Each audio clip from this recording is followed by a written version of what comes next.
thank everybody for the invitation and look forward to today's discussion. First session will take on the burning question of what is the safety and efficacy of high-intensity focused ultrasound compared to other standard of care procedures for fibroids. Happy to address other issues, but I think it posits some questions for the rest of the morning. Yep. Can we pull up this? Thank you so much, Dr. Stewart. That was a fabulous introduction to this session. We are honored to be joined by an outstanding group of moderators and panelists, truly leaders in the field all over the world, each bringing a wealth of expertise and experience, and start to address some of the answers to the burning questions. What do you think, Dr. Stewart? Sounds good. Great. Jay, you want to start us off? Dr. Lee? It's honored to meet you. I am Dr. Seong Lee from South Korea. I have been treated HIFU 2010, and I have a treatment cases over 3,000. I use ultrasound-guided HIFU, and I have 10 papers with include 7 SCI grade level, and I'm really appreciate my experience might help you. Okay. So what is the safety and efficacy of high-intensity focused ultrasound compared to other standards of care? So thank you to the panelists. You know, it's interesting. We have 2 gynecologists, 2 radiologists, some people that perform MRI-guided focused ultrasound, ultrasound-guided focused ultrasound, and of course, Dr. Berman doing the other procedures. But in terms of safety and what you feel is the most important safety consideration to tell your patients and to think about while you're doing the procedure, I was wondering if Dr. Jae-Sung Ling could go next and talk about his safety concerns. Yeah, thank you.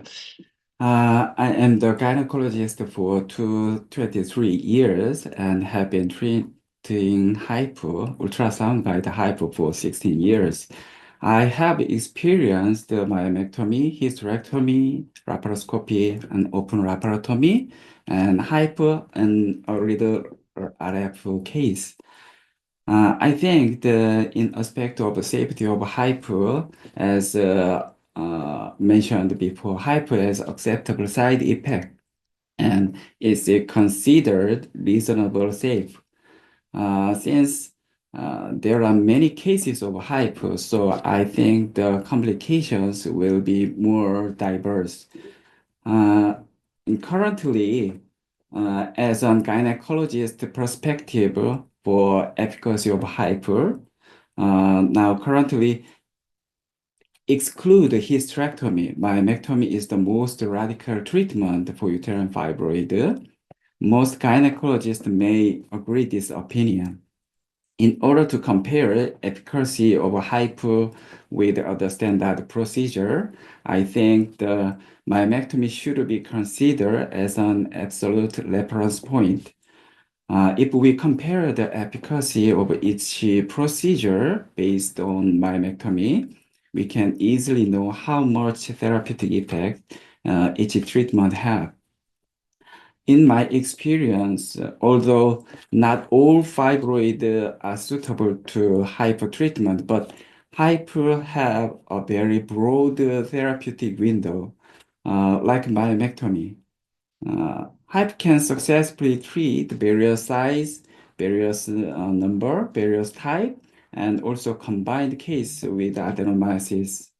HIFU can make a complete ablation of a whole region than other procedure. So we can make it possible to treat various difficult cases successfully. Sometimes I think HIFU is better than myomectomy in many cases. Excuse me, Joe, can I share some PPT file? Sure, Dr. Lee, go ahead. Yeah. Okay.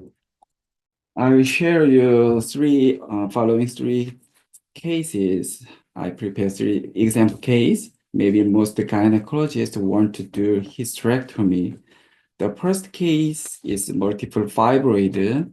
There are more than 20 fibroid in uterus, and the fibroid size was varied. I had one session of HIFU treatment for this case. Treatment time was 84 minutes. After HIFU, 90% of fibroid in uterus were non-perfusion volume enhanced in MRI image. Like this case, cavitation effect of HIFU is very important. And the second case is also multiple fibroid with huge uterus. Uterine fibroid size is 7.665 centimeter size. Uterus was enlarged up to 14 centimeter length. I treated over 90% of uterine fibroid of whole region in one session of HIFU. Treatment time is 100 minutes.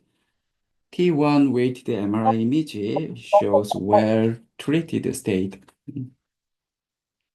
This patient, 15 months later, uterus size was decreased to 7 centimeter, and all previous treated myoma were not enhanced state by MRI image.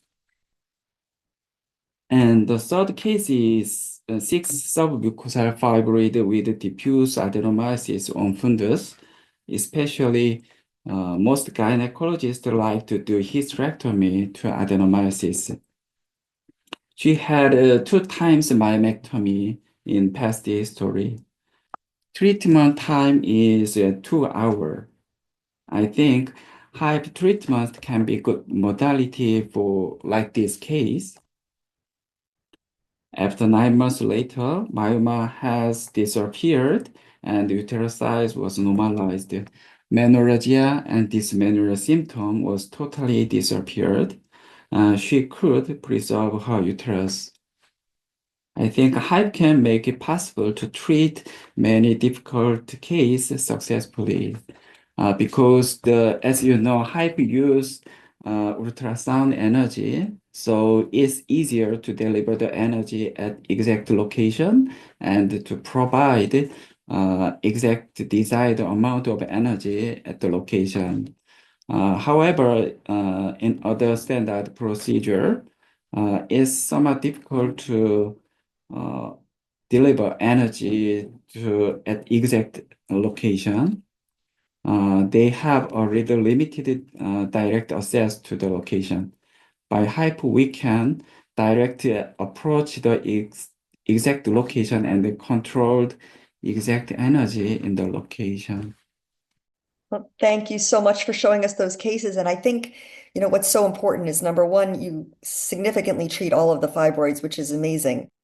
Patient selection, we have the good patient selection, especially submucosal fibroid or intramural fibroid. I recommend the HIFU treatment, but the huge subserosal fibroid or myomatosis or the size is over umbilicus level is I don't recommend to HIFU to patient.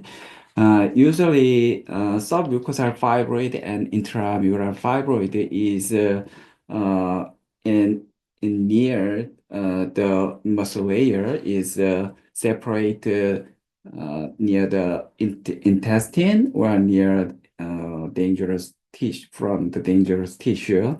So if we can control the power and the focus area is exactly focused area. The nearest the around the tissue is enough safe enough. Okay.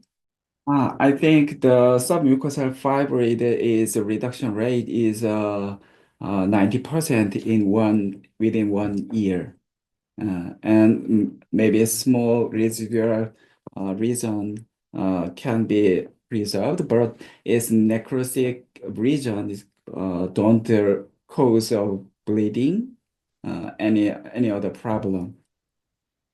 So can you tell us what happened with this patient? Did she present to her emergency room? Had she been prepared? How do you set the patient up for success?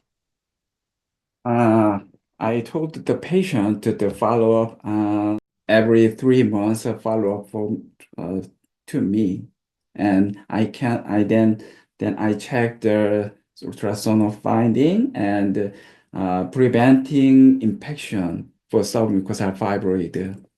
The infection of submucosal fibroid is rarely occur, but we control the infection.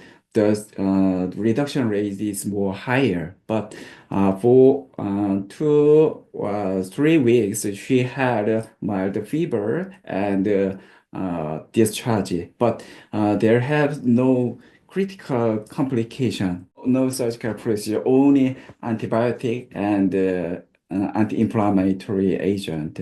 If we needed direct dilatation, the curettage is needed, some cases. Dr. Lee, do you want to speak about ultrasound guidance? I think the treatment effect and the recurrence rate is depend on complete ablation of a whole region. If we can make a complete ablation, the remain tissue easily regrowing and the symptom easily recurrence. If we incomplete and insufficient treatment is cause maybe many cases doctors immature treatment and it create wrong perception of HIFU. Maybe it leads to misunderstanding about HIFU. I think the reintervention and recurrence is remained region after treatment. Usually, ultrasound-guided HIFU, we show the grayscale change in sonography, but type 1 fibroid is easily we can catch the grayscale change, but other type 2 or type 3 fibroid, we can catch grayscale change is some difficult. So experience, I know that, yeah. So, So I'm sorry. it sounds like you're saying that it may impact the efficacy because you have to do different things, but can you go back to thermometry and safety? Do you see that being a problem? And then I'll let you take over, Susie.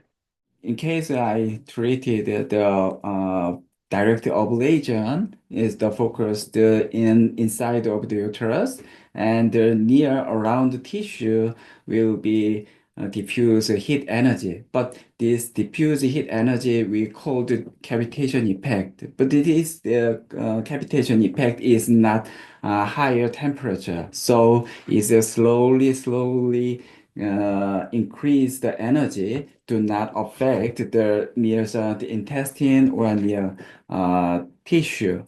Okay. I'd like to show some case. Do you want to show the case or no? Case is recurrent and insufficient treatment due to ablation, only direct focus ablation. HIFU have 3 types of effect. The first, direct ablation. The second is cavitation effect. It is increasing cytoplasm and looks like baking. And the third is damage of capillary necrosis, coagulation necrosis. She had one time of HIFU in previous another hospital. She received only direct thermal ablation in the center, but the margin region cannot be treated because it is near the vertebra and intestine. But we can use the cavitation effect, and the center is only direct thermal ablation, but we can get the cavitation effect near the margin of the lesion. We can totally ablate the whole lesion. How do you safely monitor those treatments that you're getting the efficacy you want? I do one type 1 fibroid, use 400 watt in ultrasound 5 guided treatment, 400 watt and use less than 24 seconds. And type 2 fibroid is less than 32 seconds. And if the type 3 is more than 45 seconds, I treat one focus. And the type 3 is not increased that we think. Yep. Okay, thank you. And I'd also like to just add that Rosie from Chongqing HIFU has just added in the chat that there's this fusion technology with the MRI and the ultrasound. So you can see some, I guess, more subtle grayscale changes, and also with the 3D overlay that you can ensure precise location, but you are able to monitor the treatment. Is that correct? Yeah. Yes. Thank you, Dr. Lee. If I suspect type 3 fibroid, I use GnRH agonist pre-treatment 2 or 3 months. And then the huge type 3 fibroid vascular region is definitely reduced in size and it's more harder contact tissue. The type 3 fibroid can make maybe two type 2 fibroid, and then I treat one session of HIFU. Maybe uterine fibroid, I use the patient sedation and pain control, and I think we target the vessel is there is no effect of the focused ultrasound effect. We should focus the muscle layer and we check the patient pain and the patient response. We have alluded to it. Dr. Lee has shown us how you can approach a large uterus in ways that were not even conceived of in the 2000s when we started the trials. But hopefully by the end of the day, we'll have a little bit more on efficacy. But let me stop there. I think that's a brief overview. What would you add, Susie? Perfect. Thank you so much, Dr. Stewart, and thank you to all the panelists. Really appreciate it. I look forward to hearing your Q&A questions for the rest of the sessions as well. So.